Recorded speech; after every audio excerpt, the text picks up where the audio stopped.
ট্যাং মাছ দিয়ে সরষের ফুল বাটিছি। হ্যাঁ, এই যে কাকি রান্না করছে দেখুন। লাউ রান্না করেছি হ্যাঁ তেলাপিয়া মাছ দিয়ে, শোল মাছ দিয়ে, হ্যাঁ আর সরষের ফুল বাটা। আর ভালো একটা রেসিপি বানাইছি আজকে নতুন, কচু, মান কচু পোড়া। বাহ, মান কচু পোড়া। হ্যাঁ, এটা খেতে খুব সুস্বাদু, খুব সুন্দর হয়েছে। এতে কাঁচা লঙ্কা, সরষে আর 2 কোয়া রসুন দিয়ে বাটতে হয়, তারপরে কাঁচা সরষের তেল মেখে গরম ভাতের সঙ্গে বেশ পরিবেশন মজা করতে লাগে, হয়। হ্যাঁ। বিরাট মজা লাগে খেতে। আপনারা খেয়ে দেখবেন বানিয়ে, খুব ভালো লাগবে। দেখুন বন্ধুরা, আমার কাকির রান্নাঘরটা কত খোলামেলা করেছে, ওপেন টাইপ একদম। ওপেন, কিন্তু আমি ঘরটা গোছাতে পারিনি। এখন ওপেন টাইপ রান্নাঘর।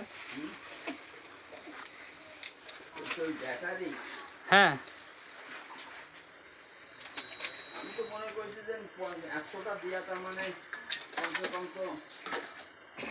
না লিথিয়াম ব্যাটারি তো, ওই জন্য ওর লিথিয়াম ব্যাটারি বলে ওরকম।